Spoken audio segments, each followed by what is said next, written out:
Hundreds of lives lost, some years, some decades ago, and yet still no answers as to why and who is responsible. This is what the families of the 1985 Air India tragedy, now the families of Ukraine flight PS 752, have been fighting for: answers. Some have raised concerns that even though the government is promising to do everything it can, it's not enough. The Air India Victims' Families Association have been yearning for closure for 36 years now, and they are supporting the families of PS Flight 752, also working with the government and the RCMP to ensure justice is served. Rob Alexander joins me now. He's with the Air India Victims' Families Association. He tragically lost his father on Flight 182. And Hamed Esmaeilion, president of the PS 752 Families Association. He tragically losing his wife and daughter on board that plane. Both of you, thank you so much for giving me your time. I know it is always extremely difficult, but I do appreciate it. No problem. Thanks for having me. Rob, I want to start with you first. It's been 36 years. What has the process been like for you, for the hundreds of families who I know that all of you have connected with each other to try and support each other?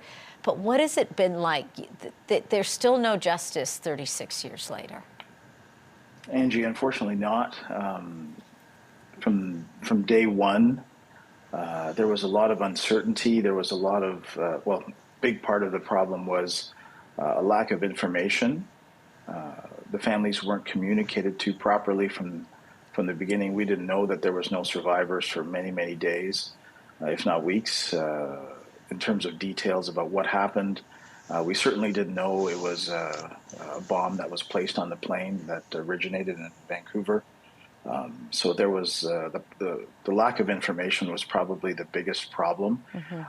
That was an ongoing thing for many, many years until we really had a call for the public inquiry that gave us some answers to a lot of the questions that families had.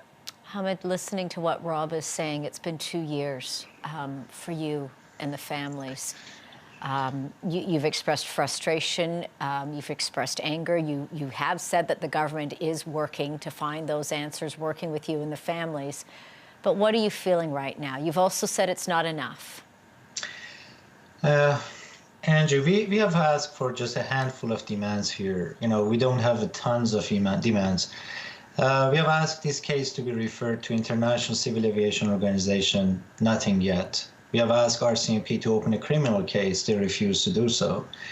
We have asked to put IRGC, the Islamic Revolutionary Guard Corps, in a list of terrorist organizations. Nothing. And we have asked to apply Magnitsky sanctions on the officials of Islamic Republic of Iran and their relatives in Canada. Nothing.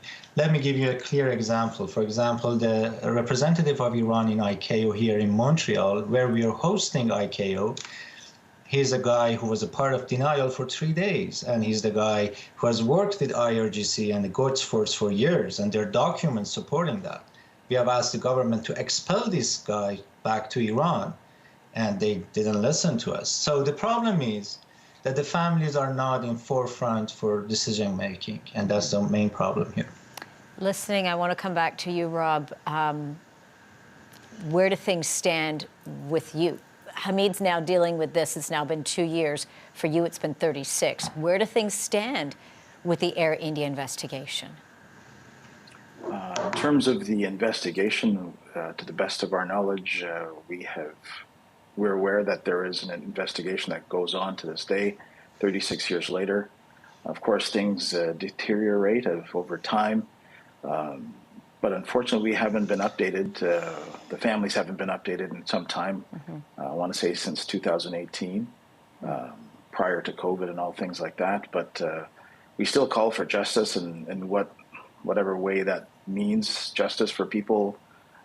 Part of our victims' family group, we don't know what that means because some people it's been a lifetime basically. Some people have died off, and will never see justice for their lost loved ones, unfortunately. And so, in terms of legal justice, we're not sure.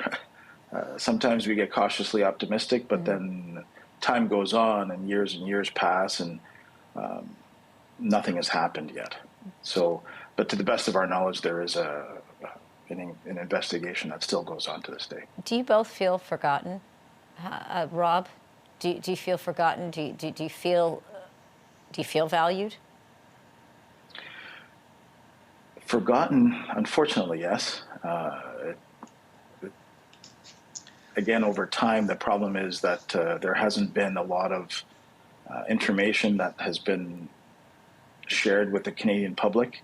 Again, 36 years goes on. There's a full generation of people that don't know what happened, and the fact that there was a plane full of the majority of Canadian taxpayers that were blown out of the sky, a plot that was hatched in Canada that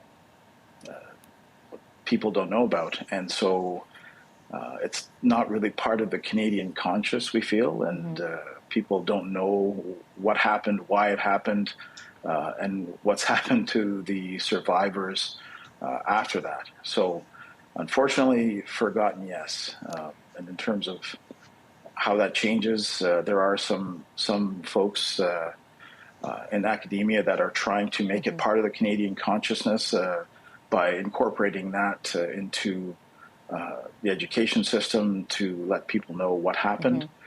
It's still the largest mass terrorism act in Canada, Canadian history, so we don't want that to change for anyone else.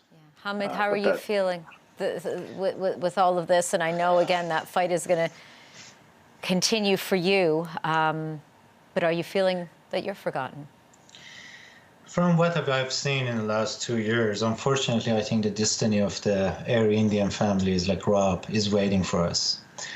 That's very sad that we live in Canada and we don't fight for Canadian values, for human right, for right for life.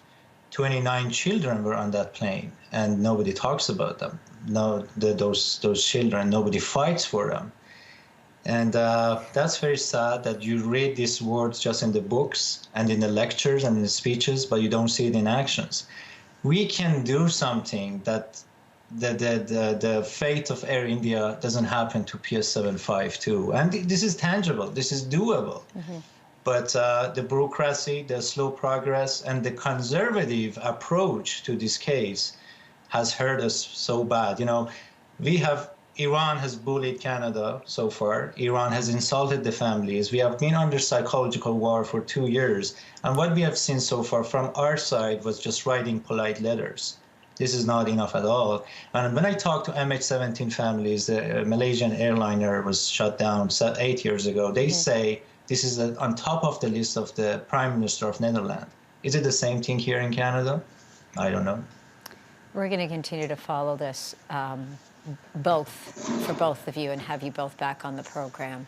My deepest condolences to both of you and to the families, and I again appreciate you both giving me your time today. Hamed Esmaeilion, spokesperson of the Association for the Families of Flight PS752, Rob Alexander with the Air India Victims Families Association. Both of you, thank you again. We'll speak again soon. Thanks for having me, Angie. Thank you, Angie. You're welcome.